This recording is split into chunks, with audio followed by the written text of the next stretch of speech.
إذا كنت من المتابعين الجدد اشترك في قناة سوق عمر ولا تنسى تفعيل الجرس كي يصلك كل جديد ووضع لايك للحلقة.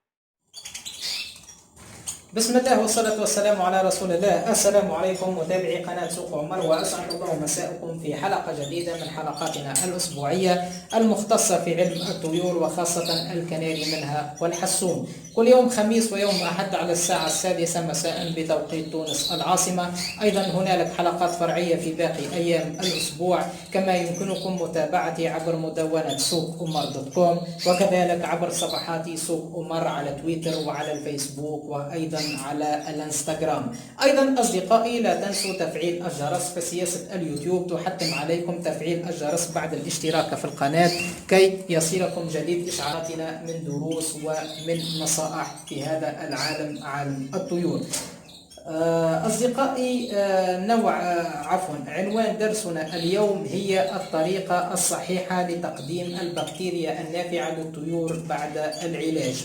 في خضم تغير المناخ وتلوث الجو مع استهتار المربين لطيورهم، كلهم مساهمين في تعرض كل الطيور للأمراض المتعددة والتي تسبب الموت المحتم إذا لم نعالجهم بالأدوية والمضادات الحيوية. وبفضل الله كل داء وله دواء، فتعود الطيور كما كانت سابقا في نشاط وحيوية وتغريد مستمر، خصوصا طيور الكناري والحسون بأنواعها ومختلف أحجامها. ولكن هنالك فاصل مهم جدا بعد تقديم الأدوية للطيور بأنواعها كما قلت أصدقائي، ولكن للأسف الشديد الكثير من المربين يجهلون هذا الأمر الذي يمكن أن يخسروا طيورهم بعدما كانوا ينتظرون موسم كامل حتى ينعموا بالفراخ والإنتاج الوفير.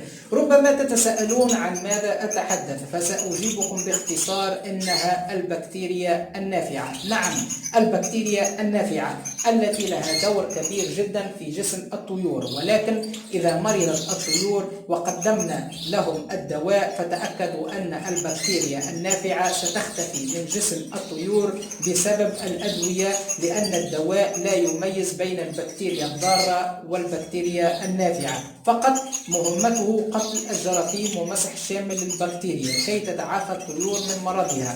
وأما مهمتنا نحن، يجب علينا إعادة البكتيريا النافعة لطيورنا بعدما تخلصنا من البكتيريا الضارة. ولكن قبل كل شيء، هل لديكم فكرة عن مهمة هذه البكتيريا في أجسام الطيور والتي نسعى لإرجاعها بعدما قضى عليها الدواء؟ إليكم شرح مبسط أصدقائي. تتواجد البكتيريا النافعة في عديد المناطق داخل جسم الطيور كي تؤمن سلامتها من أي أذى، فمثلا نجدها في الفم، نجدها في الأنف، نجدها في الحلق، وأيضا في الجهاز الهضمي وحتى الجلد. وتحتوي على عدد كبير من الكائنات الدقيقة، وتقدر أعدادها بالآلاف في كل موضع لها، ويمكن أن يصل العدد إلى الملايين، وهي مختلفة الأنواع، وكلهم لهم وظيفة واحدة وهي الدفاع عن الجسم قدر الإمكان. وإذا لم نأخذ في عين الاعتبار ضرورة إرجاع هذه البكتيريا النافعة لأجسام الطيور بعدما أنهكها المرض،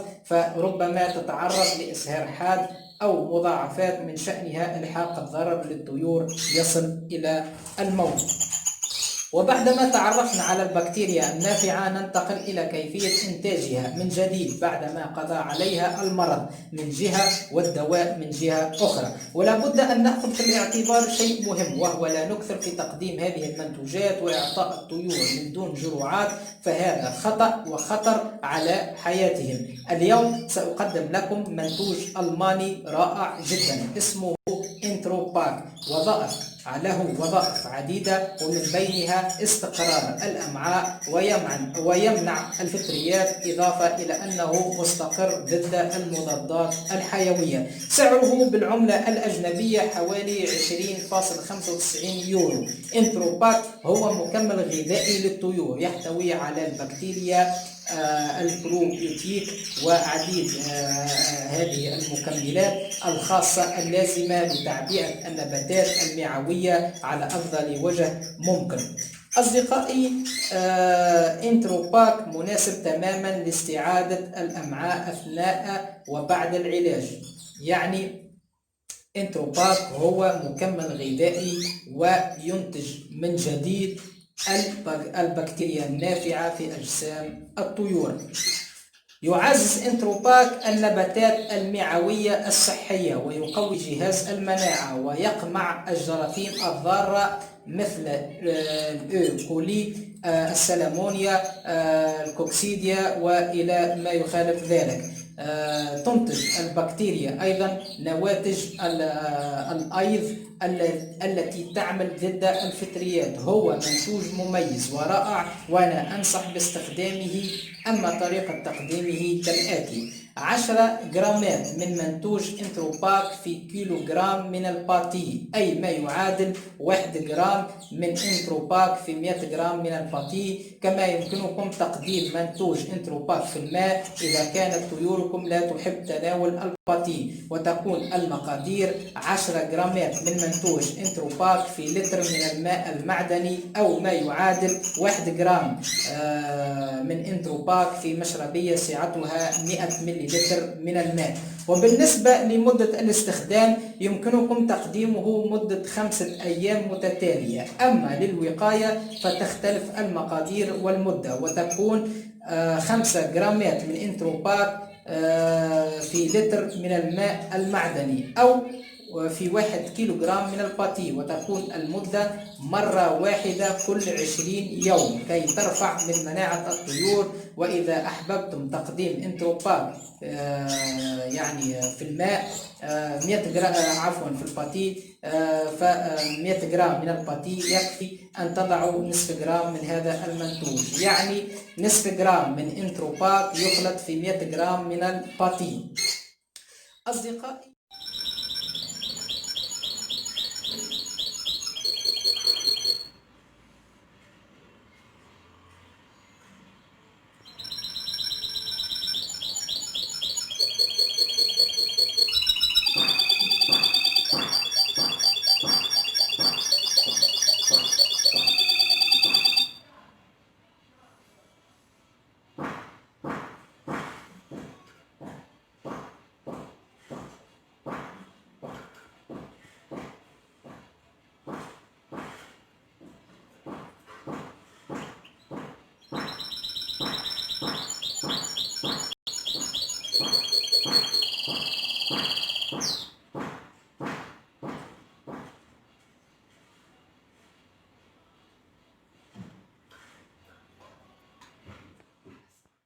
وفي الختام عزيزي المشاهد، لا تنسى الاشتراك بالقناة وتفعيل الجرس كي يصلك كل جديد وضغط بلايك لهذه الحلقة. والسلام عليكم ورحمة الله وبركاته.